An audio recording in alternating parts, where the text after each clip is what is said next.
por mujer en edad fértil, ¿no? Y este es el Perú. En el año 1950 el número de hijos por mujer en edad fértil era alrededor de 7 hijos. Este es un promedio, estos son valores observados. Pero hacia el año 2020 ese valor se acerca ya a 2, ¿no? Esta línea verde que está acá, los demógrafos le llaman fecundidad de reemplazo. Toma el valor de 2.1. Eso quiere decir que para que la población se mantenga y no disminuya en el tiempo, debería en promedio una mujer tener 2.1 hijos. O si quieren visto de manera más simple, el número de hijos por mujer debería ser más de 2, ¿no? Para mantener el tamaño de la población. Después del 2020 en adelante, esta es una proyección que he tomado de las Naciones Unidas, abajo está la fuente, si quieren consultar. Bueno, la ONU hace unas simulaciones bastante elaboradas y lo que ustedes tienen acá son proyecciones. La línea roja es la proyección en el tiempo, el valor promedio, si quieren, de sus estimaciones, que indican que vamos a pasar la barrera de los 2, ¿no? En algún momento vamos a pasar la barrera. Es cierto también que hay bastante volatilidad en los resultados, ¿no? Cada línea pluma, por ejemplo, es una simulación posible. Las líneas azul y roja son intervalos de confianza, no sé, en términos estadísticos, pero la tendencia indica que va a caer, ¿no? Por lo tanto, la población en el Perú, de acuerdo a las Naciones Unidas, de acuerdo a su modelo de simulación, no se mantendría en su tamaño en el tiempo, ¿no? Debería comenzar a reducirse. Las 3 características que les he señalado es lo que provoca este famoso comportamiento de lo que se conoce como una pirámide demográfica, ¿no?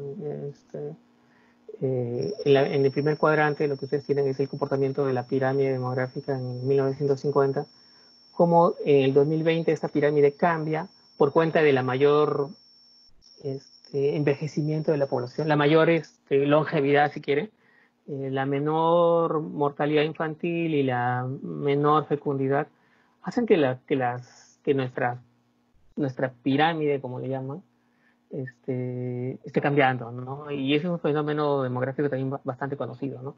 Este es en el 2020, el comportamiento, cada vez hay más personas en la edad central. En el 2050 ya no es una pirámide, ¿no? Ya es otra cosa, ¿no? De hecho, tienen un nombre que hoy en este minuto se me ha olvidado. Los demógrafos le llaman un determinado nombre, pero esto ya es en el 2100, por ejemplo, que son las proyecciones de la ONU, ya es completamente una figura totalmente distinta, ¿no? De hecho, la teoría extrema lo que dice es que la pirámide termina invirtiéndose, ¿no? En algún momento, la parte más alta va a ser donde va a haber más personas longevas, o más personas, claro, más personas longevas, y en la parte baja menos personas, menos personas en edades tempranas, ¿no? Las implicancias de esto es que la población adulta mayor, en este caso la persona de 65 a más años, esto también son estimaciones de la ONU, va a ir aumentando en el tiempo, ¿no? Y lo que llama la atención en el caso de Perú, si bien todas las sociedades tienen este comportamiento, esta transición demográfica a cada vez ser más longevas, de acuerdo a las estimaciones de la ONU, nuestra trayectoria hacia 2060 es como explosiva, ¿no? Es exponencial. Tanto así que se estima que en 20 años la participación de la población de 65 a más se va a duplicar, ¿no?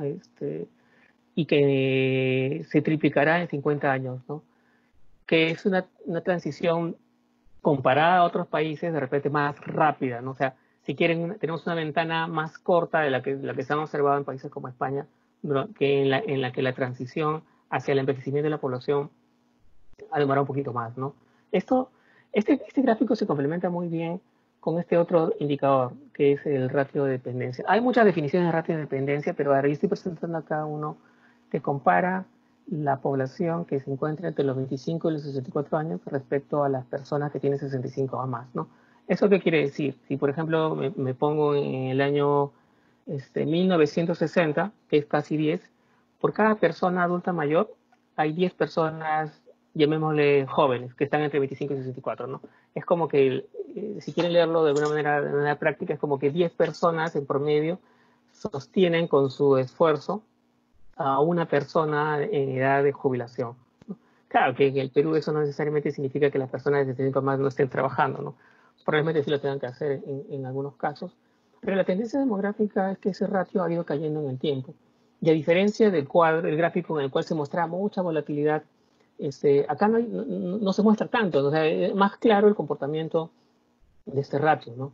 Que te dice que en el 2020 tenemos 6 personas jóvenes por cada persona mayor y que se espera que en el año 2100 ese valor se reduzca a 1.5, ¿no? Por cada persona adulta mayor tengamos 1.5 personas en edades tempranas, si quieres, con el rango entre 25 y 64, ¿no? ¿Pero por qué? ¿Por qué es importante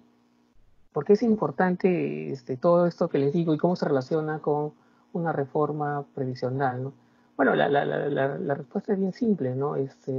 Mientras una sociedad se encuentre más joven, tiene mayor oportunidad de conseguir que las personas que habitan en esta tengan un espacio suficiente como para que ahorren y consigan una pensión respetable, ¿no? Decente, ¿no? El escenario sería muy distinto si en este minuto ya la población sería longeva, ¿no? O muy longeva, en el cual el espacio para ahorrar y conseguir cosas en el largo plazo sería muy corto, ¿no? Esto se puede ejemplificar muy bien con una persona tipo, ¿no? Imaginen una persona que tiene 20 años y que ahorra durante 20 años, los siguientes 20 años de su vida, ¿no? Desde los 20 hasta los 40, ¿no? Y su forma de ahorro es la siguiente, ¿no? Él dice, en lugar de tomar un café todos los días que me cuesta 50, digo, 5 soles, estaba pensando en una conocida cafetería, este, si deja de consumir un café que le cuesta 5 soles durante un mes, de lunes a viernes, eso significa 20 días al mes, él podría ahorrar 100 soles si lo hace por los siguientes 20 años y compare ese resultado con una persona que piensa lo mismo, pero lo hace a los 45 años y se voy a ahorrar los siguientes 20 años para tener una jubilación, una pensión. La diferencia de pensiones es tan grande que puede guardar una relación de 1 a 4. Es decir, que la pensión, habiendo ahorrado la misma cantidad de años, ¿no? O sea, los dos ahorraron 20 años, los dos dejaron de consumir su café, dejaron de ahorrar 5 soles por día, la pensión que tendrá la persona joven que empezó a ahorrar a los 20 años, por 20 años también, será, con algunos supuestos razonables, 4 veces más que la pensión de la persona que, que empezó a ahorrar tarde, digamos, ¿no? Entonces es una buena noticia para la persona y también para la sociedad, me refiero a la sociedad como país en la que tiene que preocuparse por evitar que las personas, sus adultos mayores, caigan en la vejez. Porque si una persona que caiga en la pobreza, en la vejez, quise decir, porque si una persona cae en la pobreza, en la vejez, y no es Estado, no es gobierno, lo que queda es atender a la persona, ¿no? Entonces, como política pública, lo que uno debería intentar o tratar de hacer es que las personas traten de cerrar su brecha lo más que se pueda mientras puedan cuando sean jóvenes. Para que el golpe, digamos, en el largo plazo, cuando seamos una sociedad ya avejentada, no sea tan costoso, ¿no? Porque en ese momento, además, la masa productiva, la gente que puede producir, va a producir productos, o sea, riqueza para el país va a ser menos en relación que la gente a la que ya no va a estar trabajando, ¿no? Y la cual se va a tener que dar una jubilación, ¿no? Entonces, ese es creo que el key del asunto de la importancia de tomar decisiones dependiendo de la situación demográfica en la que estés, ¿no? ¿Cómo nos comparamos nosotros en este momento respecto a otros países en el mundo, ¿no? Si solamente miráramos el porcentaje de población de 65 a más y lo comparamos con el resto del mundo, en realidad estamos todavía, digamos, si solo miráramos ese indicador, ¿no? Podríamos decir que somos una sociedad todavía joven, ¿no? ¿Por qué? Porque estamos a ver, acá hay 2 tonalidades, ¿no? El amarillo y luego este color naranja, ocre, no sé, el que sigue, que estamos entre el rango de 5 a 10%, nos parecemos muchos a otros países de América Latina, con claras diferencias respecto a Uruguay, que es pues un caso aparte. Si solo miramos ese indicador, podríamos concluir que estamos a tiempo, que somos una sociedad joven, ¿no? Pero si miramos el indicador ratio de dependencia, no es tan así, ¿no? Ahí estamos a media tabla. En el indicador ratio de dependencia, nosotros ya estamos comparando la población adulta mayor de 65 más respecto a la población, déjame llamarla productiva, ¿no? La relación de personas que producen respecto a las personas que están jubiladas no es tan alentadora, digamos, ¿no? Si quieren, ahí como lo he tratado de poner ahí, estamos a media tabla respecto a otros países, ¿no? ¿No?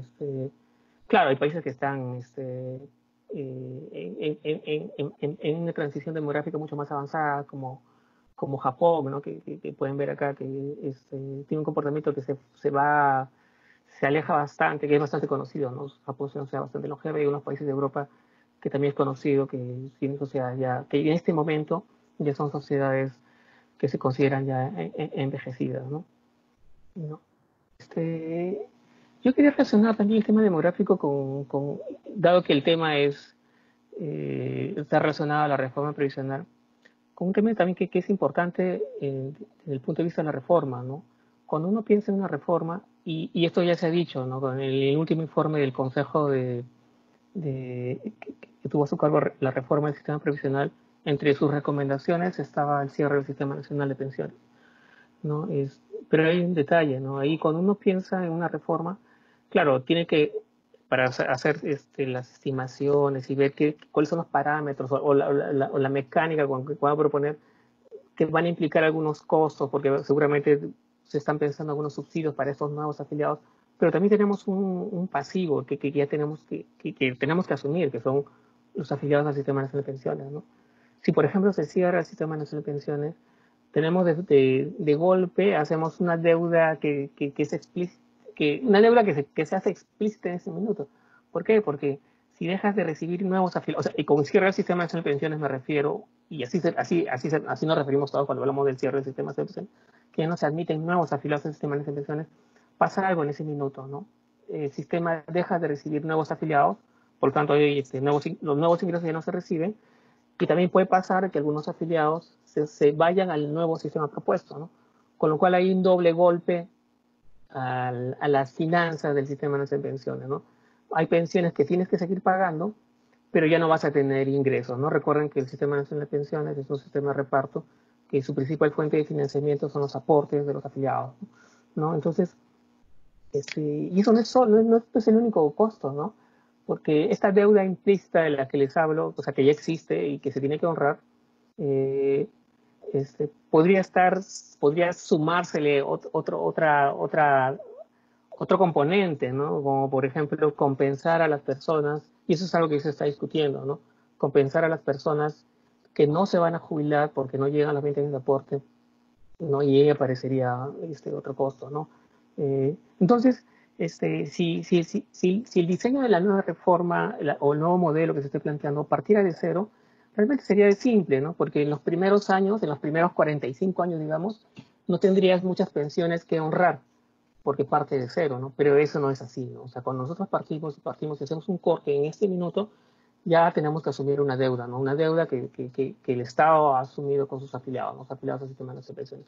Y eso yo lo he querido presentar de esta manera, ¿no? Esta es la foto histórica de la evolución de los aportantes, pensionistas y afiliados al Sistema Nacional de Pensiones, ¿no? La definición de aportantes es una definición operativa y ha sido hace un tiempo motivo de debate, ¿no? La definición es operativa porque no está escrito formalmente en ningún lado, ¿no? La definición de aportante es aquella persona que en el mes de referencia, diciembre, por ejemplo, hizo un aporte, ¿no? Puede ser el único aporte que ha hecho durante toda su vida, pero es aportante en ese mes. Si el siguiente mes esa persona no aportó, bueno, es solo afiliado, no es aportante.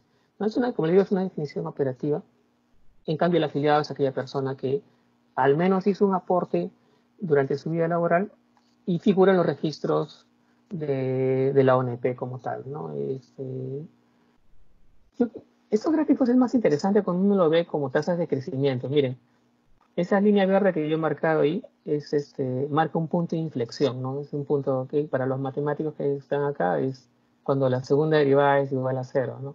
Es esto, ¿no? Si yo tuviera que tomar las tasas de crecimiento de esta evolución de estas poblaciones, pasa algo interesante, ¿no? Chequen que a partir del 2008 la tasa de crecimiento tanto de las afiliaciones como los aportantes está decayendo, está disminuyendo. En cambio, la tasa de crecimiento de los pensionistas, se ve una ligera tendencia a crecer, ¿no? Y eso es importante y determinante en el punto que les voy a señalar a continuación, ¿no? Porque, a ver, si intuitivamente ¿qué está pasando? ¿No?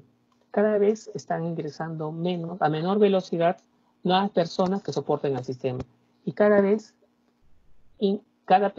hay más personas que se gradúan y se convierten en pensionistas y tengo que, por supuesto, honrar la deuda y pagar la pensión, ¿no? Eso es más claro de ver con estos dos últimos gráficos. Acá lo que tienen es la distribución de edad de los afiliados al sistema de pensiones. Este gráfico significa que hay muchas personas afiliadas al sistema de pensiones que están concentrados alrededor de los 30 años. Hay una más importante que están afiliados a los 30 años.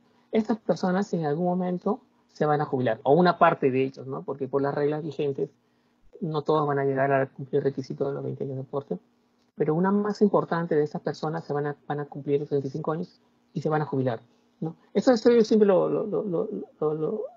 cuando le explico, me gusta pensar esto como para que se entienda, no porque significa que sea una buena noticia necesariamente, como un tsunami, ¿no? Esta es una ola que ya empezó, que está en los 30 años, quiere decir que dentro de 35 años no va a pegar, ¿no? No va a pegar como sistema, como país, como Estado, porque esa masa de personas que está altamente concentrada en esas edades van a ser personas que le van a tener que pagar su pensión. Entonces hay un tema demográfico acá de por medio, ¿no? Yo he tratado de hacer una estimación bastante simple que se basa en esta premisa. Todas las personas que están afiliadas acá, hay una parte que conforme vayan cumpliendo 65 años, una proporción de ellos se convierte en pensionista, ¿no? Entonces es como ir avanzando en esta curva y comenzar a calcular la tasa de crecimiento, ir escalando esta cumbre, ¿no? Si yo calculo la tasa de crecimiento en todo este cerrito, me va a salir una cosa como esta, ¿no? Lo que ustedes tienen ahí, ese último gráfico, es la tasa de crecimiento proyectada, no es una proyección que pueda yo decir que que goce de mucha ciencia, solamente está basado en un concepto intuitivo demográfico de que por edad ahí la gente va a comenzar a cumplir 65 años y por lo tanto una parte de ellos se va a jubilar, ¿no? Entonces, si ustedes analizan ese gráfico ya es el crecimiento proyectado, ¿no? Y complementa con el gráfico azul que está acá arriba, que ya se observa una tasa de crecimiento de los afiliados, de los pensionistas, perdón, ¿no? Entonces, si bien la tasa de crecimiento de los aportantes está cayendo y está alrededor, ya en este gráfico se acerca peligrosamente a cero, la tasa de crecimiento de los pensionistas está en crecimiento, ¿no? Una manera financiera de ver esto es la siguiente, ¿no? Y esto creo que lo presentó un poco Gela, pero déjame ponerlo otra vez. En un escenario ideal de financiamiento, yo tengo que esta cantidad de aportantes que aportan durante 12 veces, aportan con una tasa de contribución de 13% y tienes el salario promedio. Entonces, todo lo que está acá es la cantidad de aportes que yo recibo como ONP, las contribuciones que financian mi planilla. En un escenario ideal, todo esto tiene que financiar la planilla. ¿Qué cosa es la planilla? La cantidad de pensionistas que yo tengo, la pensión promedio que yo pago, pero yo pago 14 pensiones al año. Entonces, ese es el escenario ideal de equilibrio financiero. Pero en realidad, por eso es que yo le he puesto acá desequilibrio financiero, eso no pasa, ¿no? Como saben, ¿no? Lo que pasa es que si uno hace algunos ajustes de tal manera que la igualdad se convierte en todavía no sabemos igualdad o desigualdad, vas a tener que el lado derecho tienes este numerito, que de hecho ya es un número, porque alfa, este parámetro es la tasa de contribución, ya es conocido, es 0.13%, ¿no? Y si uno hace el cálculo con información al 2020, lo que le va a salir es esto, ¿no? Que es el parámetro de aquí, el valor acá, es el ratio, este ratio te sale 5.5 y el ratio que se conoce como ratio de equilibrio es 9, ¿no? Entonces, estamos en una situación financieramente desfavorable, los aportes no logran cubrir la planilla, pero ese no es el problema que yo quería graficar. El problema que yo quería graficar era qué va a pasar en el tiempo, ¿no? Si yo ploteo esto en el tiempo, lo que voy a tener es que mi línea azul no se va a mover, pues porque es 9, siempre es 9, pero el ratio sí va cambiando, ¿no? ¿Cómo va cambiando el ratio? El ratio, lo que está de color negro. cambia en función de lo que vaya pasando con la cantidad de aportantes, con el salario promedio, con la cantidad de pensionistas y con la cantidad o con la pensión promedio, ¿no? Por lo que les he expuesto en la lámina anterior, es de suponer, uno esperaría, y no es fácil, y es fácil realmente entender esto, que este comportamiento de la cantidad de pensionistas va a crecer, va a dominar el comportamiento de este ratio, ¿no? O sea, otra vez el concepto demográfico acá es que esa gente, los afiliados actuales que yo tengo, que se concentran alrededor de los 30 años, va a ir creciendo una tasa de tal manera que va a crecer más que sus pares. Claro, es cierto que también pueden pasar cosas, no sabemos, ¿no? ¿Qué tal si el salario pasa un boom, no sé, de algún tipo y el salario comienza a crecer a una velocidad que sobrecompensa el crecimiento de los pensionistas? Puede pasar, ¿no? Pero asumiendo que la historia reciente, el comportamiento del salario promedio y el comportamiento de la tasa de crecimiento de los aportes, pareciera que lo que va a dominar el comportamiento de este ratio es lo que le pasa a P, la cantidad de pensionistas. O sea, va a crecer a un mayor ritmo que todos sus pares, ¿no? Y como eso está en el denominador, lo que va a hacer es que todo el ratio siga cayendo, ¿no? Y acá, no sé si este sea un primer síntoma, ¿no? Pero en el 2019 no puedo hablar acá de tendencia, por supuesto, ¿no? Es un solo punto, pero pareciera que el futuro no es tan esperanzador al respecto, ¿no? Que el impacto demográfico también va a afectar al Sistema Nacional de Pensiones. En algún momento, Tesoro va a tener que asumir una carga importante de pensionistas y esa es la mala noticia, ¿no? La buena noticia es que estamos como a 35 años de eso, ¿no? De que eso ocurra, ¿no? Suficiente tiempo, creo yo, para tomar medidas desde ahora que repercutan en el largo plazo, ¿no? Esa es otra manera de verlo, pero desde un punto de vista actuarial, ¿no? ¿Se acuerdan del ejemplo de la señora Julia? Y acá es donde quería relacionar un poco los conceptos, ¿no? Cuando la señora Julia hacía su línea de tiempo y veía qué es lo que podía pasar en cada momento del tiempo, agarraba cada beneficio que podía recibir y lo multiplicaba por una probabilidad, ¿no? Y entonces, eso era el beneficio esperado para la señora y era el costo esperado que tiene el Estado en asumir en ese momento del año. Si yo hago el ejercicio para todos mis afiliados en este momento y para todos mis pensionistas y lo sumo en el momento del tiempo que le corresponda, lo que voy a tener es una serie de gráficos como este, ¿no? Esta es una estimación que no es oficial, tengo que decirlo, porque no sabemos el futuro realmente, ¿no? No sabemos exactamente qué va a pasar. Está influenciado básicamente con el comportamiento de la probabilidad de sobrevivencia que tienen los afiliados al sistema de pensiones, ¿no? En la línea negra es la planilla actual, son los pensionistas, ¿no? Me va a costar, en este minuto, por ejemplo, me cuesta alrededor de 5.000 millones de soles y los tengo que asumir, ¿no? Esta línea va a crecer en el tiempo, pues porque cada vez hay menos pensionistas porque van falleciendo en el tiempo, ¿no? También tengo aportes, ¿no? ¿Se acuerdan otra vez de la señora Julia? La señora Julia aporta en un momento del tiempo y eso también lo debo considerar, son los aportes que ingresan al sistema. Pero también tengo que considerar que de hecho es el número real aproximado, ¿no? Alrededor, perdón, las contribuciones en el 2020 o en el 2019 realmente, estaban alrededor de los 4.000 millones de soles, ¿no? Pero esos afiliados que están aportando también se van a ir jubilando. ¿Recuerdan otra vez el gráfico en el que les decía que algunas personas, a medida que van cumpliendo los 65 años, se van jubilando? Bueno, esta es la planilla que me tocaría pagar a estas personas, la línea ploma, perdón, la línea ploma. Son las pensiones que yo tendría que comenzar a pagar de aquellas personas que van convirtiéndose en pensionistas, ¿no? Y noten cómo va creciendo la curva y crece a una velocidad que está completamente explicado por la composición demográfica hoy de los afiliados al sistema de pensiones, ¿no? Entonces, si yo quiero informar al país cuánto es lo que va a costar el sistema en este minuto, o sea, si en este minuto yo cierro el sistema de pensiones, esto es más o menos lo que yo tendría que al menos tener en cuenta eh, que debo financiar, ¿no? Tendría que considerar todas las pensiones que tengo que pagar, o sea, las pensiones actuales, las que ya vengo pagando, la línea negra, las pensiones futuras. Tengo que restar los aportes, porque los aportes financian las pensiones, ¿no? Entonces, el pasivo que no está financiado por los aportes es la línea verde, ¿no? O sea, la línea verde es el resultado neto. ¿no?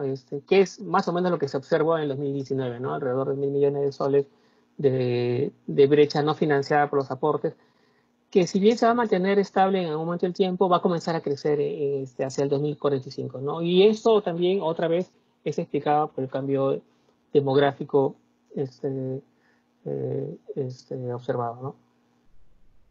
¿Qué debería señalar como conclusiones finales, ¿no? Que somos una sociedad joven, pero tampoco somos tanto, ¿no? Recuerden esto, ¿no? Que solo en un par de décadas la participación de la población de 5 a más se va a duplicar, y que cualquier reforma, sin importar realmente el diseño que se proponga, tiene que mirar lo que va a pasar con el cierre del sistema nacional, si es que se está pensando en eso, ¿no? De hecho, eso ya ha sido mencionado, ¿no? Eso va a costar, y probablemente el costo sea tan importante que condicione el nuevo reforma, ¿no? Lo que se tiene que hacer, ¿no? Y para cerrar el círculo, cuando les comencé a hablar de la señora Julia, ¿qué le conviene a la señora Julia? Bueno, realmente a la señora Julia lo que le conviene sí era afiliarse al sistema de pensiones, ¿no? Uno puede hacer el ejercicio, sumar los flujos, y ahí lo único que le falta a esos flujos es, yo no puedo sumar de manera simple los flujos en el tiempo, ¿no? Como ocurre en el aumento distinto del tiempo, y eso es un poco de finanzas, tengo que traer la valor presente con una tasa de interés. Si uno hace ese ejercicio, incluso asumiendo el peor escenario de mortalidad, es decir, que la señora Julia pertenezca al nivel socioeconómico más bajo y que por lo tanto tenga probabilidades de sobrevivencia más bajas, igual le conviene a la señora Julia comenzar a ahorrar, pero ahorrar en el sistema nacional de pensiones. Y eso, espero que haya sido de su agrado la presentación. Les escucho. Muchas gracias, José. Vamos a ver si es que tenemos preguntas en sala para poder ceder la palabra.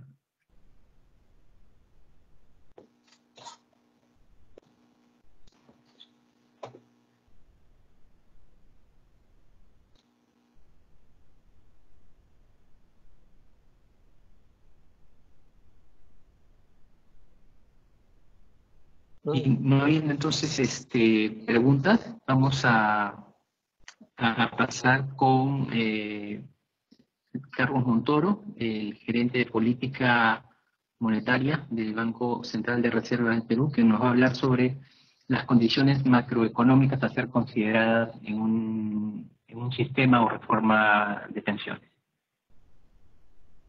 Carlos, si te encuentras en sala, te pediría que vayas cargando tu presentación.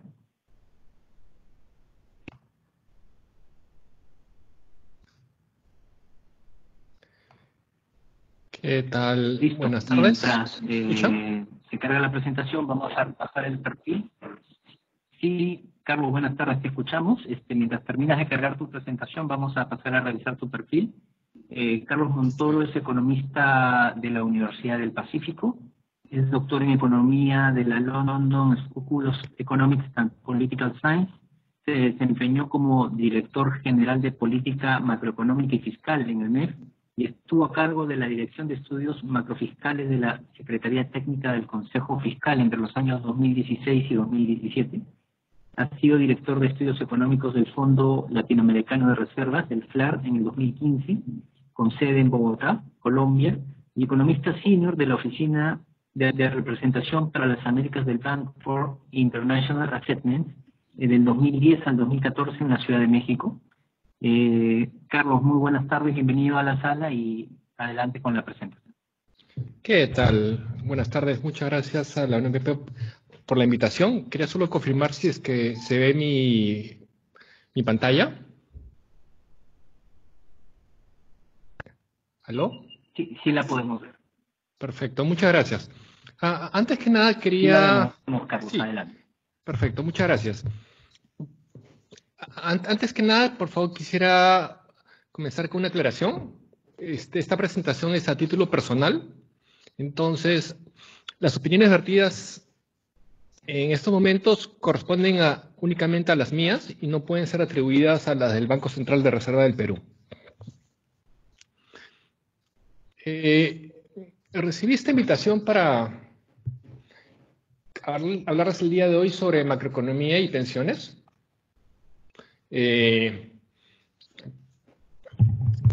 Mi presentación va a cubrir 4 puntos.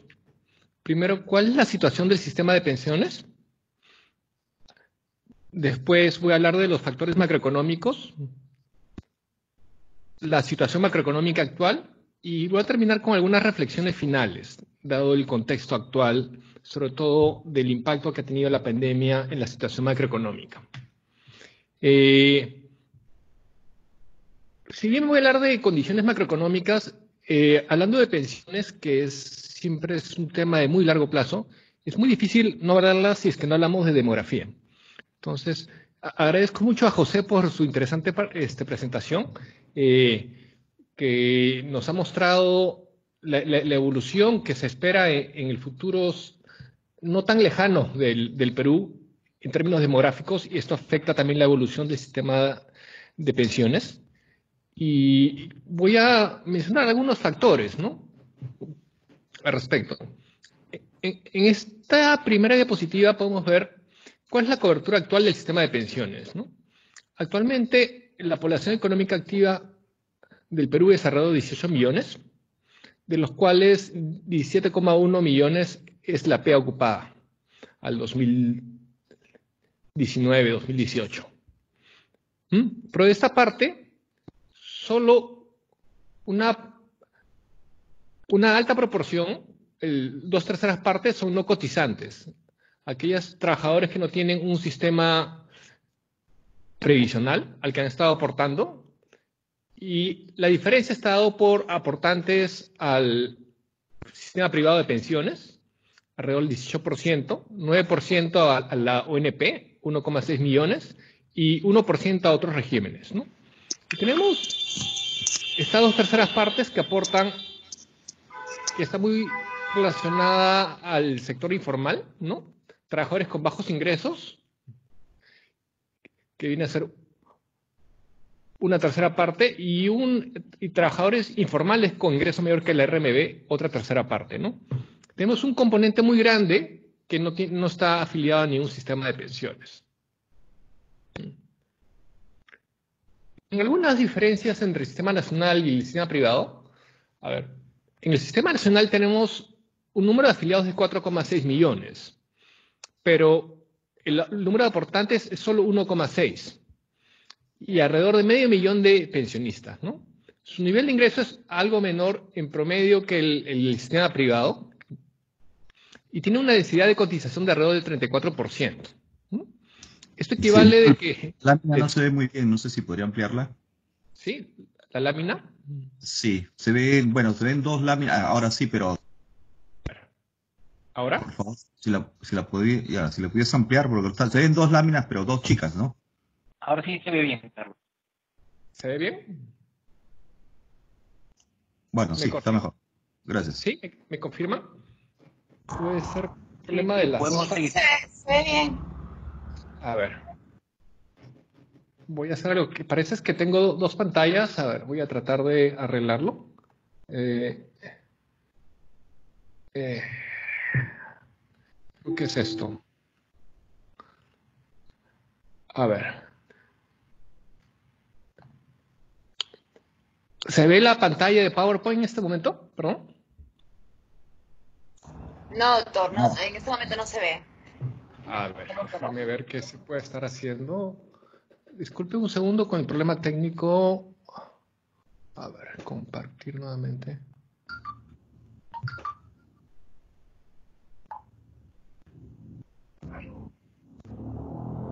¿Se ve bien? ¿Ahora? Sí. Estamos viendo la pantalla, pero todavía no está en modo lectura ni... Eso no debería ser. A ver, déjeme ver. A ver, creo que es cuando pongo la pantalla en modo lectura. A ver. ¿Y actualmente se ve mejor? No No, se ve nada. ninguna. No se ve nada. ahorita No se ve ninguna. Esperen un minuto, voy a desactivar esto. A ver, control.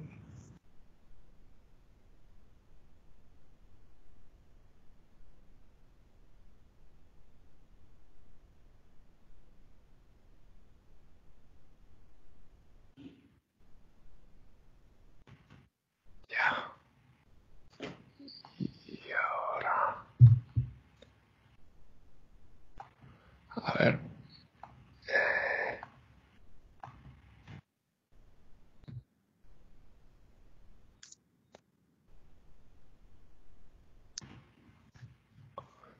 Creo que seguimos con el mismo problema, ¿no? Pero bueno, yo creo que acá por lo menos la diapositiva que estás narrando es la que tiene mayor tamaño. Yo creo que mejor seguimos nomás con esta modalidad. Sí. A ver, voy a hacer una última prueba.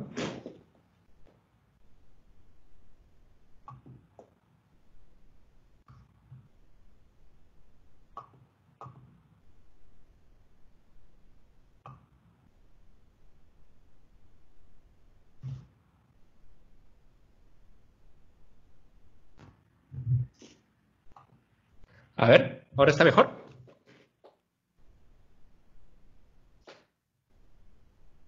¿Se llega a ver la pantalla? Ya no se aprecia.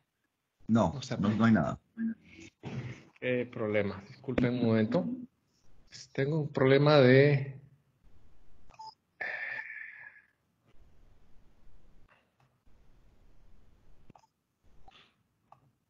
Porque, a ver, un segundo.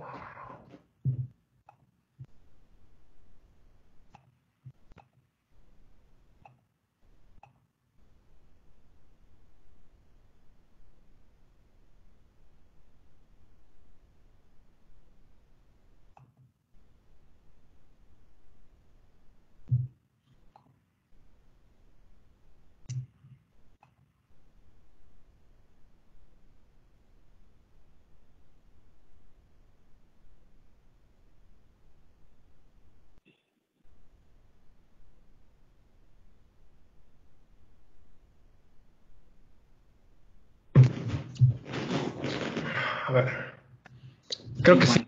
Una diapositiva grande y una diapositiva chica. Estoy tratando de...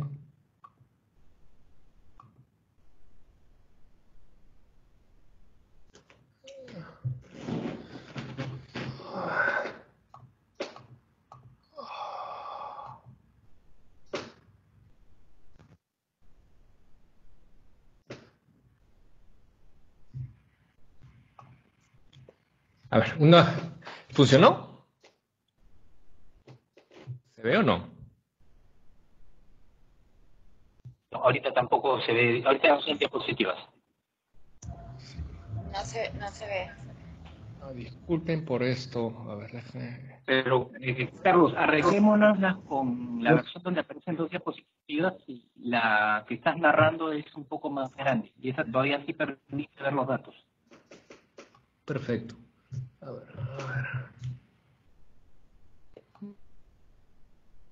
Disculpen el problema técnico. ¿Sí?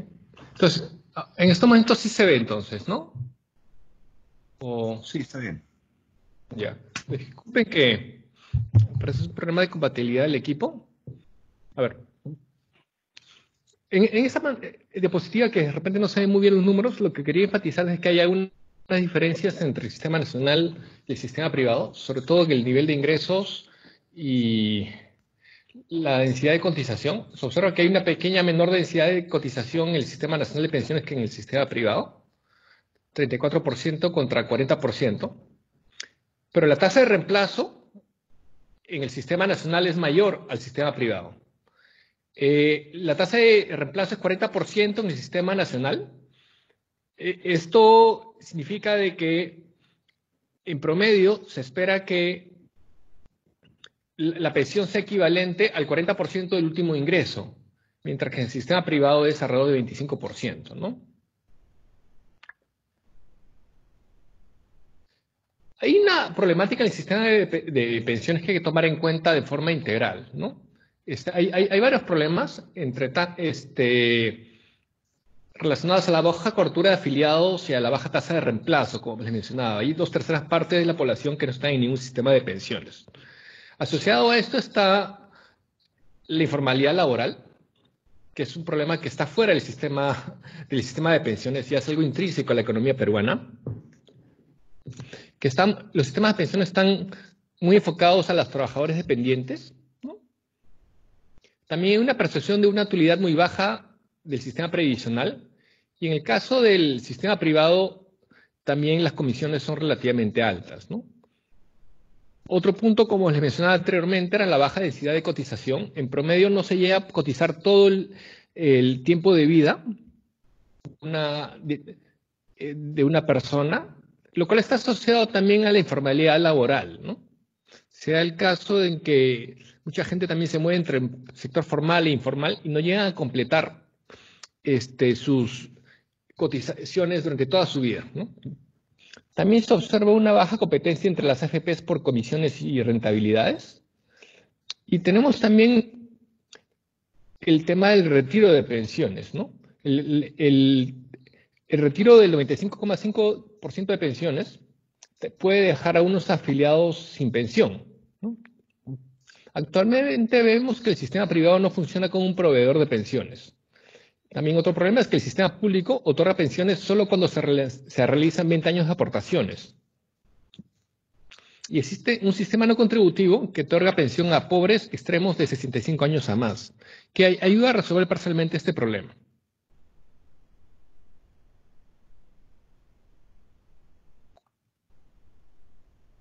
Eso también está en línea con lo que mencionaba José, que la población del Perú está envejeciendo, ¿no? Se estima que entre el año 2020 y 2050 se duplicará el porcentaje de la población en edad de jubilación, de 9 a 18%, y el número de peruanos en edad de jubilación pasará de 2,9 a 7,2 millones.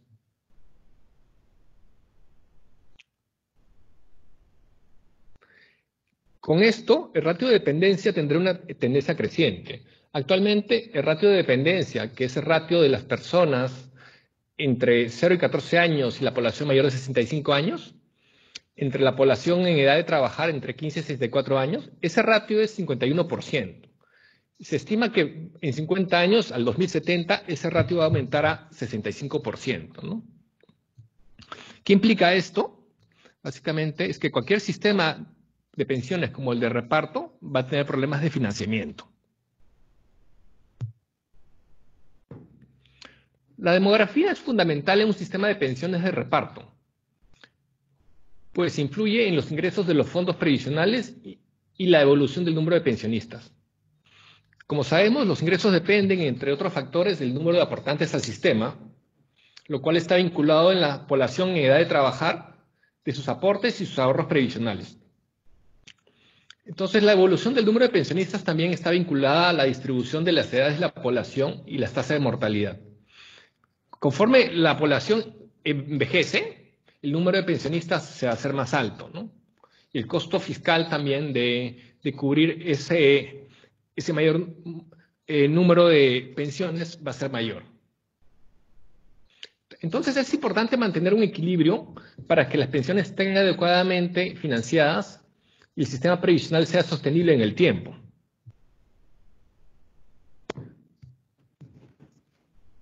Se observa que esta tasa de dependencia se va a incrementar significativamente hasta el año 2070, ¿no? Se va a ver una curva que comienza a ser más empinada a partir del año 2040, debido al envejecimiento poblacional y la finalización del bono demográfico. Y un problema también, sobre todo social, es de que no todos los afiliados al Sistema Nacional de Pensiones llegan a completar los 20 años para cubrir su pensión. Entonces, y este monto, conforme el número de personas en edad de jubilar aumenta, esa brecha también va a aumentar.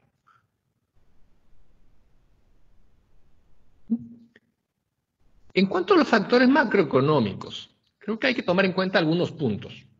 Para poder evaluar un sistema previsional, no solo hay que evaluarlo teniendo en cuenta la foto del momento. Más bien, los sistemas previsionales se deben analizar en un horizonte de largo plazo, porque, como vemos, es un pequeño cambio que pueda darse en las reglas de juego en el momento actual, pueden tener un impacto muy grande en la población en el futuro, ¿no? Y eso genera muchos problemas, sobre todo de lo que se llama en economía inconsistencia dinámica. Lo que puede parecer óptimo el día de hoy, pasando los años se va a ver que puede generar muchos problemas, ¿no? Y hay que tomar en cuenta esos factores para poder hacer el análisis de políticas públicas. Otro factor que hay que tomar en cuenta es la poca flexibilidad del gasto previsional, el cual puede comprometer el espacio fiscal futuro del gobierno.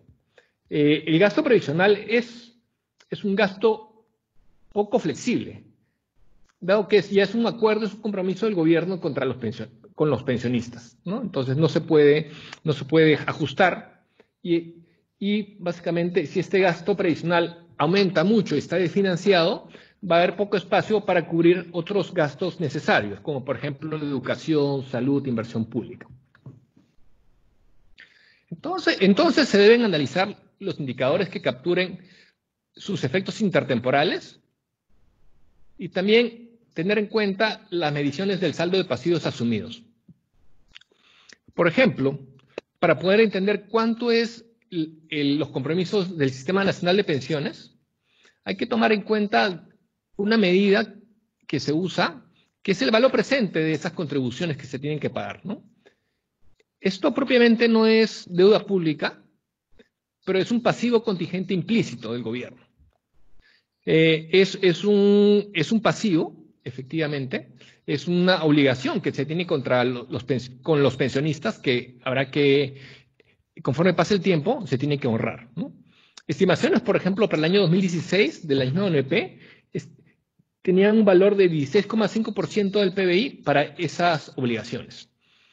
Y algo que les quiero mostrar en las próximas diapositivas es de que este pasivo contingente varía con condiciones económicas y con condiciones demográficas, ¿no? Y cualquier evaluación de una reforma debe tomar en cuenta los cambios que pueda haber en este pasivo contingente, ¿no?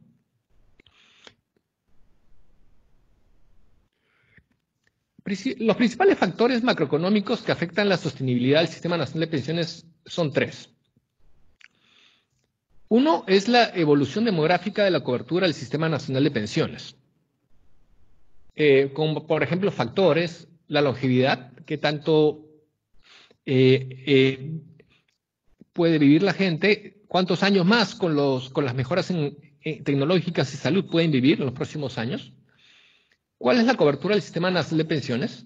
Si esta cobertura disminuye o aumenta el número de pensionistas o el número de contribuyentes, eso va a afectar también la deuda futura, ¿no? Y cómo la participación de los aportantes en el sistema cambia en el tiempo, ¿no? Otro factor importante a tomar en cuenta es la tasa de interés, que es un factor de descuento. La evolución de la tasa de interés afecta el capital necesario para garantizar el cumplimiento de las obligaciones previsionales. Por ejemplo, tenemos un monto que es el FCR, ¿no? El cual genera un retorno. Si estamos viviendo en un mundo de tasas de interés bajas, el retorno de esas inversiones van a ser bajas y básicamente va a ser más difícil con ese fondo poder cubrir, por ejemplo, cualquier brecha previsional. Y es necesario tener un mayor ahorro para poder cubrir con esas obligaciones futuras, ¿no? Y un tercer factor es el crecimiento de largo plazo o crecimiento potencial, que mide también la capacidad del Estado de absorber déficit previsional. En otras palabras, por ejemplo, si una economía sufre un proceso de estancamiento, la recaudación fiscal también se va a estancar con la actividad económica. Pero conforme aumente la deuda previsional con el envejecimiento de la población en los próximos años, el costo fiscal va a ser mayor. El costo fiscal medido como porcentaje del PIB, ¿no? La necesidad de mayores recursos se va a incrementar si el crecimiento es menor. A continuación les voy a presentar unas estimaciones de un colega, Carmel Garejo, cuando hemos estado en el Consejo Fiscal. Él hizo un trabajo muy interesante que está en la página del Consejo Fiscal, evaluando las proyecciones del gasto previsional del Sistema Nacional de Pensiones y cómo esos factores de riesgo que les mencionaba pueden afectar el costo, ¿no? Cabe mencionar que esta proyección se hizo con algunos supuestos de situación económica, que claramente el efecto de la pandemia ha cambiado esas perspectivas que se tenían en su momento y hay que evaluarla también bajo esos ojos, ¿no? Pero me parece que es útil presentarle este ejercicio porque, por un lado, da una idea de cómo se pueden analizar estos riesgos macroeconómicos y cualquier medida que pueda afectar el Sistema Nacional de Pensiones y analizar la sensibilidad de esa medida. Creo que cualquier análisis de costo-beneficio debería tomar en cuenta estos factores. En el primer gráfico, acá a la izquierda, se ve la evolución de los asegurados, ¿no? Que alrededor del año 2016-2017 está en 4 millones. Y toma en cuenta que a futuro estos asegurados van a ir jubilándose, ¿no? En esa línea azul, y conforme se jubilen, los jubilados se van a incrementar, ¿no? Acá se puede ver en esta curva, la curva roja, ¿no? Este análisis no toma en cuenta posibles entrantes, sino toma en cuenta la foto que había de asegurados y jubilados del Sistema Nacional de Pensiones al 2016, y teniendo en cuenta tablas de mortalidad, lo proyecta para adelante. Asimismo, acá adelante se ve una estimación del valor del gasto previsional, que implicaría esta evolución del número de asegurados y jubilados, ¿no? Por un lado tenemos en esta parte celeste los montos que se reciben de aportes van disminuyendo en el tiempo, y los montos de aportes de los asegurados alrededor del año 2050 y tantos se van a esfumar, ¿no? Pero tenemos el gasto previsional de toda la masa del Sistema Nacional de Pensiones, que es la área roja, que va a ir creciendo en el tiempo, ¿no? Esto está en términos reales. Por ejemplo, tenemos al 2016, está en alrededor de 4.000, 5.000 millones de soles del 2016. En esos soles, esto va a aumentar a ser niveles cercanos a 16.000 millones de soles, 17.000, 20.000. Para que vean, teniendo un pico alrededor del año 2060, ¿no? Y como hay una brecha entre los aportes y las pensiones, ¿sí? El gasto neto que viene a ser financiado, por ejemplo, con transferencias del Tesoro, va a aumentar en el tiempo, ¿no? De un monto que de repente todavía es pequeño, pero va a aumentar, ¿no? Esto implica un costo fiscal a futuro. Esto es lo que le mencionaba. Cualquier movimiento que se haga en el Sistema Nacional de Pensiones va a tener una implicancia en el futuro, y por eso vale la pena tomarlo en cuenta, ¿no? Para poder evaluar cuál es el mejor diseño de un sistema de pensiones. Entonces, en este artículo de Carmel Garejo, él analiza 3 efectos de cómo te cambia la proyección a futuro. Por ejemplo, ¿qué pasaría si aumenta la tasa de interés? En ese momento la tasa de interés real se tenía estimada en 5% para poder evaluar los flujos de pensiones. ¿Qué pasa si aumenta en 100 puntos básicos de 5 a 6? Otro ejercicio es, ¿qué pasa si se reduce el crecimiento potencial de 4 a 3.5%? Y un tercer ejercicio es, ¿qué pasa si se aumenta la esperanza de vida a los 65 años? Por ejemplo, en alrededor de 4 años en promedio.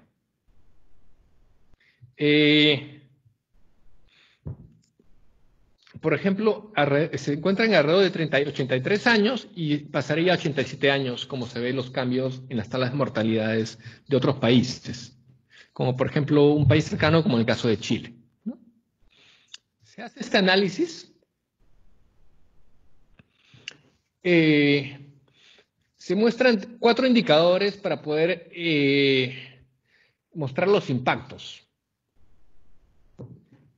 macroeconómicos y demográficos en las proyecciones del gasto previsional. Una es en la reserva actuarial, que es el valor presente en soles, ¿no? de los flujos de pagos futuros, ¿no? Un segundo rubro, es no muy sencillo, es cuánto es el flujo acumulado del gasto. Básicamente como porcentaje del PBI, sin ningún factor de descuento, ¿no? ¿Cuánto suma? Digamos, es una forma sutil, fácil de hallar, pero tiene un problema que no captura el valor del dinero en el tiempo, como lo hace el 1. Una tercera métrica que se consideró en su momento es el gasto neto máximo, teniendo en cuenta también la senda de proyección del Producto Bruto Interno y la senda de este gasto fiscal que va a haber por pensiones. ¿Cuánto es este gasto neto de contribuciones? ¿A cuánto alcanza, no? Y un tercer factor es el déficit intertemporal, que es una medida propuesta por el Fondo Monetario, una nota metodológica, que viene a ser una medida tomando en cuenta el valor del dinero en el tiempo, en promedio, a cuánto equivale el gasto previsional neto por año. En el escenario base, bajo esta simulación, la reserva actuarial equivalía a 16% del PBI del 2016, muy similar al estimado de la ONP en ese momento, que era 16.5. El gasto neto de pensiones acumulado equivalía a 22 puntos del PBI. El gasto neto máximo equivalía a 0.49% del PBI en un año. Eso estaba alrededor del año 2055-2056. En otras palabras, según este escenario base, en el año 2055-2056 el gasto neto, o sea, las necesidades de transferencias para financiar el déficit previsional, estaría alrededor de 0.49 puntos del PBI, dado una simulación base. Y este gasto equivale en promedio, tomando el valor del dinero en el tiempo, en alrededor de 0.2 del PBI. Entonces, se analizan estos tres riesgos. Por ejemplo, si la tasa de interés aumenta de 5 a 6% en términos reales, que son tasas bien altas, esa reserva actuarial cae de 16 a 12% del PBI. O sea, un aumento de la tasa de interés implica una reducción de la deuda implícita que hay con el sistema de pensiones. Pero por otro lado, si más bien tomamos en cuenta el escenario actual de tasas de interés más bajas, por ejemplo, más bien poner ese valor de 5 en un valor más razonable, por ejemplo, de 2%, que inclusive podría ser menor, porque ya se ha visto que las tasas de largo plazo en todo el mundo, dada la situación, han bajado mucho, y ya se venía viendo esto inclusive antes de la crisis del COVID. Si la tasa de interés pasara de 5 a 2, aproximadamente esa reserva actuarial aumentaría de 16% del PBI a 28% del PBI. El mismo nivel de la deuda pública actual, aproximadamente. Por otro lado, si disminuimos en el escenario B, si disminuimos el crecimiento potencial estimado en ese año de 4% a 3,5%, se veía que el gasto neto máximo pasaría de 0,49% del PBI a 0,59% del PBI. Creo que esto no toma en cuenta los impactos del COVID. Por ejemplo, si habláramos de una caída permanente del PBI de 10% y un crecimiento potencial más bajo, de alrededor de 3%, que fue el promedio de los últimos años, este gasto máximo neto estaría en alrededor de 0.8% del PBI.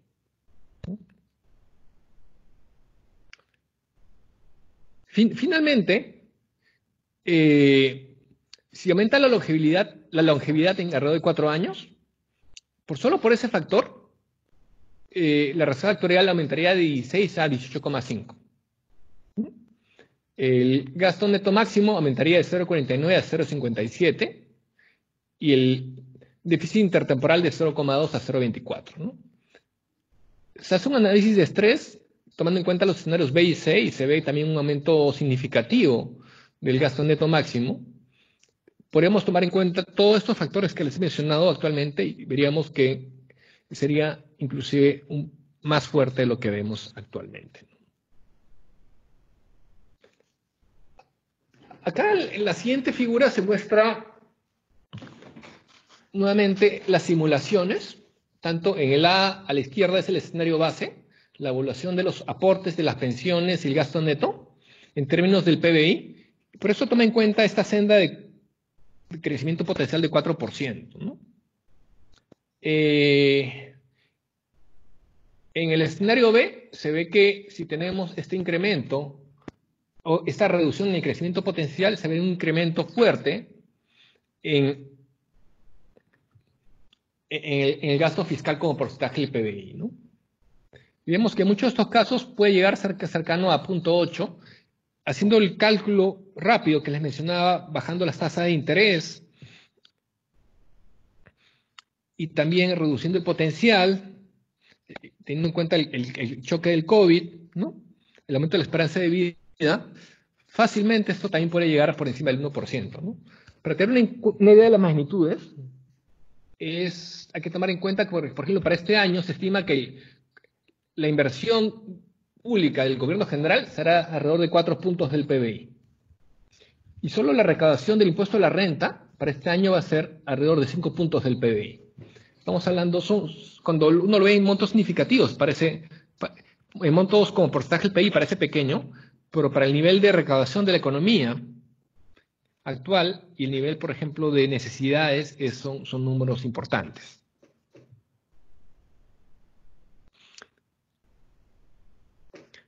Teniendo en cuenta este análisis, quería comentarles un poco las previsiones que se hicieron en el Banco Central en el reporte de inflación de hace unas semanas. Para este año se está previendo una contracción de la actividad económica de 12,5%.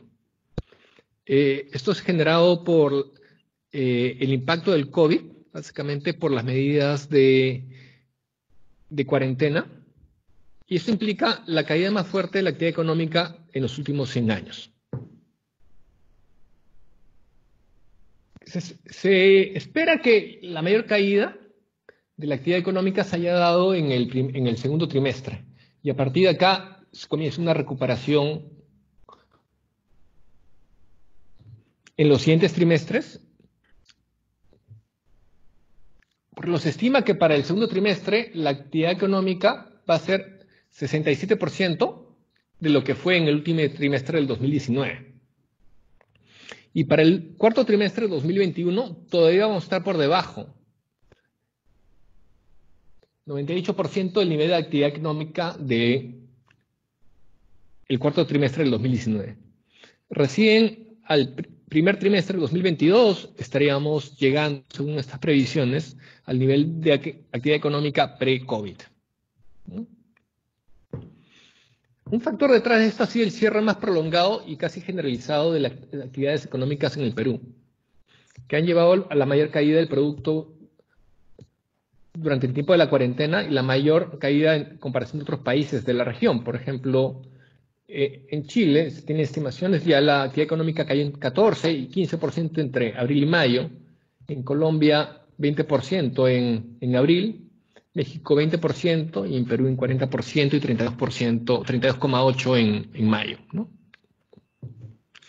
Ha habido un importante paquete fiscal y monetario, ¿no? De medidas sanitarias y continuidad por operaciones del gobierno, transferencias a los hogares, ¿no? El Banco Central también ha apoyado con la reducción de la tasa de interés y con medidas de liquidez, ¿no? Para evitar que se rompa la cadena de pagos. Y también como consecuencia de estas medidas fiscales, se estima que el déficit fiscal para este año esté en alrededor de 9,7%, ¿no? Muy por encima del déficit del año 2019. Esto principalmente por aumento del gasto corriente y una caída de los ingresos corrientes, ¿no? Que es compensado parcialmente por menor inversión pública, ¿no? Se espera que como parte de estos gastos son transitorios, que en el año 2021 el déficit sea menor que el del observado en el año 2020, ¿no? Por otro lado, según las previsiones del Banco Central, este año la deuda pública cerraría en un nivel de alrededor de 33,9% y el próximo año en 33,1%, ¿no? Por encima de la regla fiscal que establecía un límite de 30%, pero ha habido una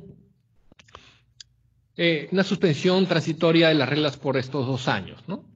Una proyección que tiene el Banco Central es un uso más activo de los activos públicos de los depósitos para cubrir este déficit, ¿no? Y lo que implicaría una menor acumulación de deuda. ¿Mm? Bueno, mencionaba, el Banco Central ha reducido su tasa de interés a un mínimo histórico de 0,25, complementado con fuertes medidas de liquidez. ¿Mm? Y se ven varios riesgos, ¿no? El principal riesgo que se ve en los próximos meses es un choque de demanda interna. Por ejemplo, si hubieran demoras en el reinicio de actividades, en la ejecución del gasto público o en los desembolsos de crédito en la fase 2 de reactiva, ¿no? Que ya se han empezado a subastar, pero todavía no se están desembolsando. Un segundo punto es que puede haber un choque de demanda externa asociado, por ejemplo, a la disrupción de flujos comerciales por la propagación del COVID y también menores perspectivas de ingresos que contraerían la demanda global. Y un tercer punto, un choque financiero asociado a correcciones abruptas en el precio de activos, produciendo un aumento del riesgo financiero global y así salida de capitales y aumento del tipo de cambio, etc. Y tomando en cuenta estos escenarios de riesgo, el sesgo del crecimiento del PBI para y el próximo año es un sesgo a la baja. Es decir, ¿qué significa esto? Que la probabilidad de crecer por debajo del 2,5 es mayor que la probabilidad de crecer por encima del 2,5. Eso significa tener un sesgo a la baja. ¿No? En este gráfico, creo que es ilustrativo para mostrar el tamaño del choque y sobre todo para tener una perspectiva de largo plazo que es necesario para evaluar un sistema de pensiones. La línea roja punteada es la evolución del PBI tendencial teniendo en cuenta la evolución pasada, antes del COVID, ¿no? En los últimos años el crecimiento tendencial está en alrededor de 3,1, 3,2%, ¿no? En la línea azul tenemos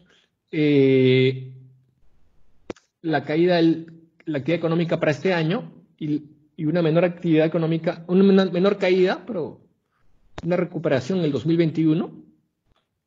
Y en la línea azul se asume que se mantiene una tasa de crecimiento de 3,1%, ¿no? Y en la línea marrón, naranja, se ve qué pasaría más bien si somos un poco más optimistas y se crece no 3,1%, sino 4%, ¿no? Un nivel, digamos, relativamente bueno para en comparación de los últimos años, ¿no? Teniendo en cuenta, por ejemplo, que se lanzan reformas asociadas a la productividad, al crecimiento potencial, a la reducción de la informalidad. Eso nos ayudaría a recuperar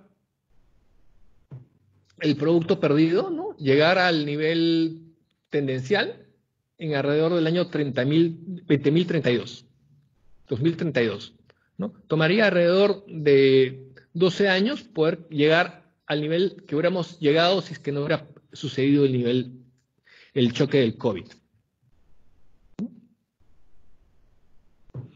Y finalmente, hay que tomar en cuenta también la posición fiscal de todo este choque, ¿no? Por un lado, tenemos todas estas medidas de contención que han sido necesarias, pero por otro lado, también va a ser necesario que el sector público, luego de pasado este choque, tenga un proceso de consolidación, ¿no? Para poder llevar nuevamente la deuda a niveles sostenibles, ¿no? Acá el Consejo Fiscal hizo algunos escenarios de las posibles trayectorias fiscales, ¿no? Ellos tienen, por ejemplo, algunos escenarios de que la deuda podría llegar hasta niveles de cercanos a 51% y 36% para el 2021. Ellos no toman en cuenta un mayor uso de activos, como lo considera el Banco Central, ¿no? Por eso también tienen un mayor nivel de deuda pública, ¿no? Y consideran algunos escenarios de superávit fiscal, superávit primario, a partir del año 2022, que va de 2,8 a 0,9 del PBI. De ahí para adelante. Tomando en cuenta esos escenarios, es que se puede llegar a convergencia nuevamente de la deuda pública a niveles de 30 o 35% recién para el año 2028, ¿no? Eso es para tomar en cuenta un poco la importancia de cuál es la situación actual, ¿no? Y cuál es la perspectiva futuro en el mediano plazo. algunas reflexiones finales, ¿no? Tenemos un contexto actual de menores tasas de interés, menor crecimiento y mayor longevidad. Teniendo en cuenta estos tres factores, el costo previsional va a ser mayor que el que se esperaba hace unos años, ¿no? Y asimismo, también la fortaleza fiscal ha sido fuertemente afectada por la pandemia y tenemos un contexto de alta incertidumbre. Bueno,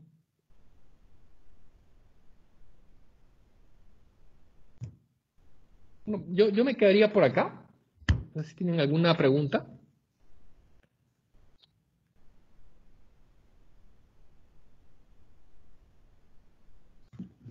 Sí, Tenemos tenía una una pregunta. pregunta. Ha levantado la mano Enrique Bejarano. Adelante, Enrique. Sí, sí, bueno, de todo, gracias por la presentación.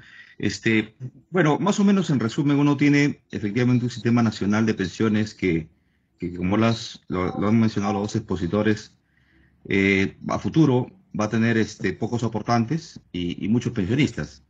Y nos encontramos del otro lado un sistema privado que a futuro probablemente tenga al revés y que hoy día ya tiene muchos aportantes y ningún pensionista. Porque en el sistema privado todos han, el 95,5, cuando llegan los 5 años, casi el 96%, como se lo comenté la vez pasada al señor Dresser, se llevan ¿cómo se llama? Su fondo, ¿no? Y ya ven qué hacen ellos ya por su lado, ¿no? Entonces, evidentemente, esas personas no reciben pensiones en el futuro, ¿no? Hay un dinero ahí que está depositado. Y, de hecho, muchos que cumplen los 55 por el REJA también se están llevando el 95,5. Los otros, por el JAO, que es la jubilación anticipada ordinaria, también se están llevando. Y seguramente aquellos que ya han retirado sus fondos con estos decretos de urgencia y el retiro del 25%, la ley del Congreso, también probablemente muchos ya hayan llegado a la UIT y se han llevado prácticamente todo su fondo. Entonces, bueno, ahí me quedan varias preguntas. Ahí uno es, ¿cuál es la perspectiva que debe, digamos, no sé si están ambos expositores a futuro, en todo caso el segundo, y el otro es que me parece que las cifras que mencionan de afiliados al sistema privado me parece que no están sinceradas, porque me da la impresión que no están considerando todos aquellos retiros que casi son el 100% que se han venido dando a lo largo de, digamos, de estos últimos años, básicamente por distintas normas, pero que finalmente es por también digamos, un desgano de parte de las personas de seguir aportando a un sistema que probablemente no lo vean muy interesante a futuro, ¿no? Entonces, ya la verdad que no tenemos, vuelvo a repetir, dos sistemas que, digamos, el del sistema privado, el sistema nacional, perdón, de financiado, como nos han dicho, porque en todo caso es el Estado el que va a tener que poner esas futuras pensiones. No sé cuál es su proyección a futuro en relación a ambos sistemas, si es que en el supuesto de que no hubiese ningún cambio, ninguna reforma, ¿cuál es la perspectiva que ven tanto al expositor del Banco Central y no sé si está el otro expositor, por favor, quizás algún comentario? Gracias.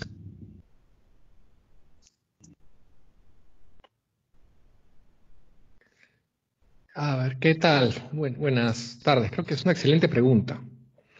Creo que con todas estas medidas que se han dado de retiro de fondos, sobre todo el sistema privado, la situación no es sencilla, no es una situación difícil por el lado de la pensión, ¿no? Se ha generado un porcentaje de la población grande que ahora, digamos, que está muy cerca ya de la jubilación o ya está en la jubilación, que está desprotegida, ¿no? Y se le ha quitado también una posibilidad de recibir esta pensión. Entonces, pues, también mirando para adelante, yo creo que cualquier reforma debería tomar en cuenta justamente eso, cómo más bien ampliar la cobertura y generar mecanismos para que estas personas tengan una pensión, ¿no? Teniendo en cuenta también algunos pilares, ¿no? Como son también a ayudar al que más necesita, ¿no? O sea, sobre todo la población vulnerable de bajos ingresos, debería tomar en cuenta esto. Pero un factor importante es tener en cuenta de que cualquier reforma debería estar asociada más bien a ampliar la cobertura y ampliar la posibilidad de que estas personas tengan la pensión, ¿no? No ir para atrás. Eso sería por mi lado. No sé si José ni quiere complementar con un comentario adicional. Sí, bueno, además de eso, yo creo que hay algo que no se debería perder de vista es cuáles son los objetivos de un sistema pensionario, ¿no? No es uno solo, ¿no? No es solamente buscar que la gente trate de suavizar su consumo. Ya en la literatura hay como consenso acerca de esto. Los objetivos de un sistema pensionario deberían ser, además de suavizar el consumo, es tratar de reducir la pobreza en la vejez y redistribuir la riqueza, ¿no? Es difícil alcanzar los tres simultáneamente, por eso es que se dice que cualquier medida que se proponga siempre va a ser un subóptimo, y siempre no van a poder alcanzar los tres objetivos. De ahí que el reto para los responsables de política es cómo equilibrar las medidas para que atiendan a a este problema, ¿no? O sea, una de las cosas interesantes que señalaba en la pregunta que me llamó mucho la atención era de qué cosas se pueden hacer si es que no se hace, si no es que no se da la reforma. Y hay muchas cosas que se pueden hacer, creo yo, y que en este momento no cuestan realmente. ¿Ah? Por ejemplo, hay un tema de organización industrial que puede ser mejorado para que los operadores actuales funcionen mejor, y eso no es algo que cueste mucho, creo yo, ¿no? O sea, que las reglas de juego con las cuales está funcionando ahorita el sistema privado de pensiones pueden ser cambiadas, y esa es una responsabilidad política, ¿no? Y en el caso del sistema nacional de pensiones es un poco más difícil, ¿no? Porque el gran problema que se tiene en el sistema nacional de pensiones es las personas que se quedan sin pensión por no llegar al límite al umbral mínimo exigido de 20 años de aporte, ¿no? Igual creo que hay cosas que se pueden hacer. No estoy tan seguro si esa debería ser o sea, es como buscar hacer otros parches, uno más, ¿no? Al sistema como estamos, ¿no? Pero sí pienso que se pueden hacer medidas parciales, y si es que no se dan las medidas que se están planteando ahorita, las que se están discutiendo. Pero creo yo que el contexto está como para hacer algún cambio, ¿no? Quizás el momento no es el mejor desde el punto de vista económico, pero estas son reformas que son de largo aliento, ¿no? Entonces uno puede empezar una reforma y buscar la gradualidad, ¿no? Que se vaya haciendo en la medida en que el país pueda asumirlo, ¿no? Y hay experiencias en países en los cuales se han hecho reformas que han demorado bastantes años en hacerlo, ¿no? Sigue muy lejos en México. Algunos cambios que se han hecho han demorado muchos años sin ser implementados, ¿no? Pero, pero el primer punto de partida ha sido hacer el cambio, ¿no? Hacer la reforma, ¿no? Hacer la propuesta, ¿no? No tengo algún más comentario sobre la pregunta. Si me permiten una repregunta, por favor. Yo quisiera saber si se ha hecho alguna proyección por cada decil. Vamos a suponer que todos estuvieran en el régimen privado de capitalización, o que migráramos a un régimen privado de capitalización.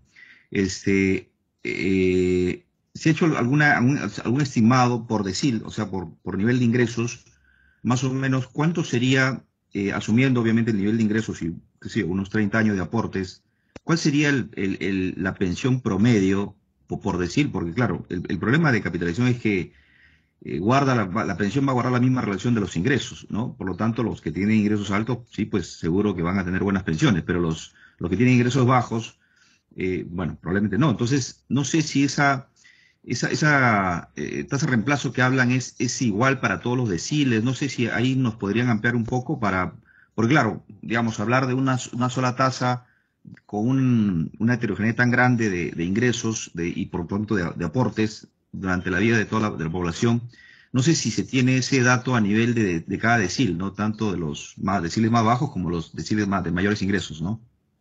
Gracias. Permítame, es una interesante pregunta. De hecho, un indicador como ese es el que debería tratar de medir el éxito o no de cualquier medida, ¿no? Porque, por ejemplo, en un modelo sencillo, simple, se puede probar que la tasa de reemplazo es constante, incondicional al nivel de ingreso. O sea, la tasa de reemplazo, es decir, la pensión dividida entre el ingreso. Pero, ¿qué es lo que debería buscar cualquier medida, cualquier reforma? En aras de buscar que sea progresivo, ¿no? Es decir, que beneficie a los que menos tienen. lo que quería buscar es que las tasas de reemplazo, que creo que es hacia eso donde va tu pregunta, ¿no? Que las tasas de reemplazo para la gente de los deciles más bajos o los niveles económicos más bajos sean más altas, ¿no? Ese sería eso es lo que configuraría una intervención, digamos, exitosa en el sentido de la redistribución y la mejora a las personas que menos tienen. Si se ha hecho, bueno, hay algunos ejercicios que están por ahí, circulan, no son públicos, pero yo estoy seguro que en el momento que se haga una propuesta y que se tenga que discutir sobre esos resultados, esa debería ser un insumo importante en la toma de decisiones, ¿no? Cómo cambia la distribución de una determinada intervención respecto a otra y cómo cambia esa curva que uno plotea y que intenta comparar la tasa de reemplazo por nivel socioeconómico, ¿no? Por quintiles, por deciles. ¿No? Me parece muy interesante hacia dónde va tu pregunta, ¿no? Porque eso para mí es un indicador clave, ¿no? Que mide realmente, otra vez lo recalco, ¿no? El éxito, ¿no? De alguna intervención, ¿no?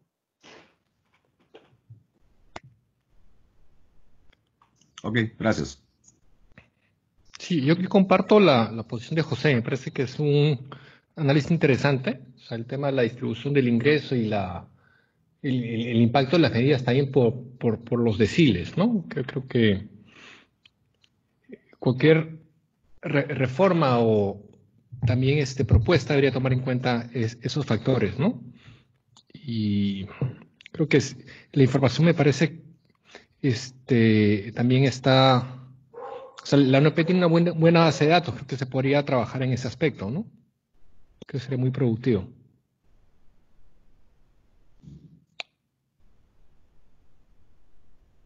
¿Alguna otra pregunta en la sala?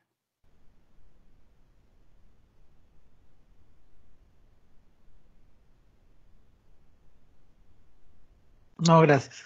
Fue perfecta.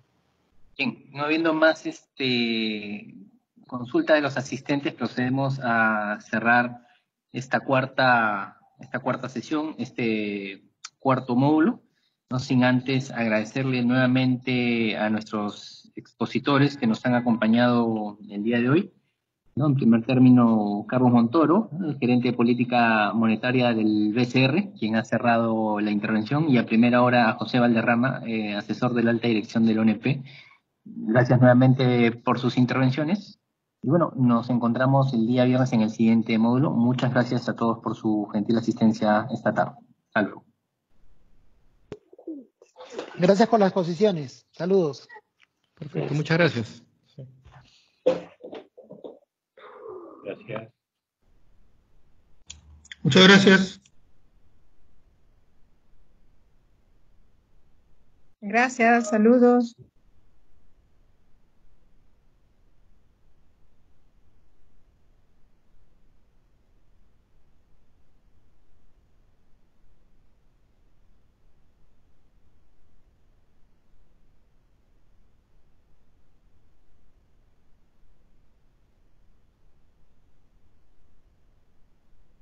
Gracias.